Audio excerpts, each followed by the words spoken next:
Good afternoon mga kaliga! My name is Lyra Punsalan at ngayon, oras na para kilalanin natin ang dalawa sa mga maswerteng winners ng ating Sports Plus Clutch Time Challenge.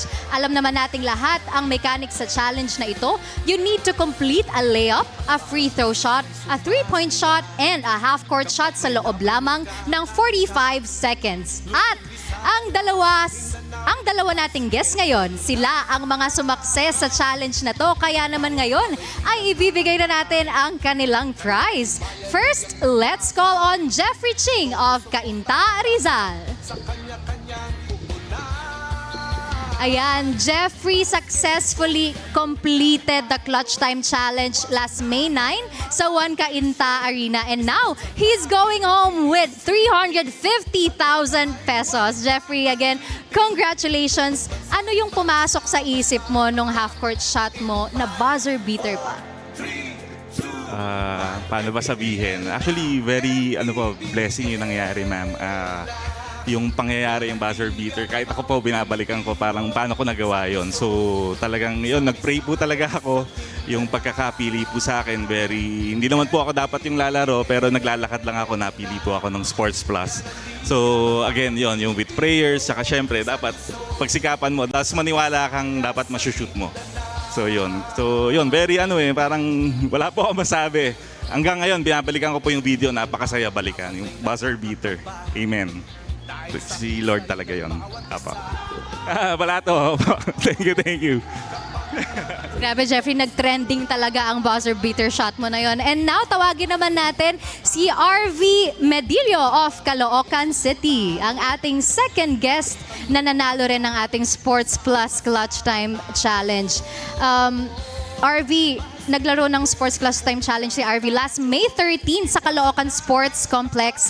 And with another buzzer beater half-court shot, nanalo siya ng 200,000 pesos. RV, again, congratulations. Ikaw, anong naramdaman mo nung pumasok yung last shot na yon at naging successful ang iyong Clutch Time Challenge attempt?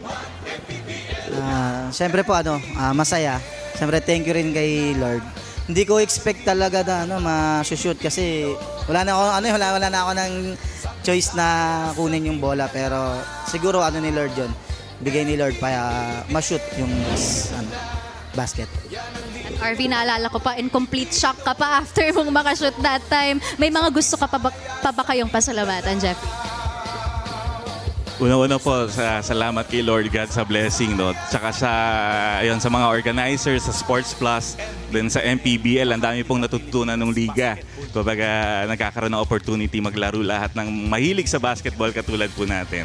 Tapos pinapasalamatan ko rin po yung pamilya namin, tsaka yung mga kapwa taga-Cainta, binabati ko po kayo. Tsaka lahat ng Pilipinong mahilig po sa liga ng basketball, suportahan po natin yung MPBL kasama ang Sports Plus.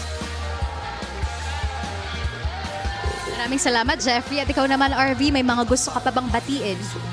Especially po, maraming salamat kay God, tapos sa Sport Plus, sa MPBL na sumusuporta sa lahat ng naglalaro, lalo na kay Sir Carlo, no? So, thank you. Then, syempre, sa mga gustong sumali, lang kayo, support lang kayo. Then, para chance nyo para manalo. Saka sa mga taga-Batang Kangkalu. So, yun, maraming salamat po. Maraming salamat and congratulations muli, Jeffrey and RV. Ngayon naman, para sa official awarding of the prize, may we call on our Sports Plus Partnership Lead, Ms. Rosel Maningat, at ang ating MPBL Commissioner, Emerson Oreta, to join us at the center court. Again, isang malaking palakpakan para kina Jeffrey at RV. Muli, congratulations sa ating Sports Plus Clutch Time Challenge winners. Maraming salamat sa Sports Plus, the official sportsbook of the MPBL. Abangan mamaya sa halftime ng third game ang Clutch Time Challenge, where we will be giving out 650,000 pesos and a brand new BYD Seal 5. Kaya mga kaliga, huwag kayong aalis. Again, I'm Lyra Punsalan, and let's get back to the action between Valenzuela and Cebu. Bawat bayan di patatalo, buong barangay ay suportado.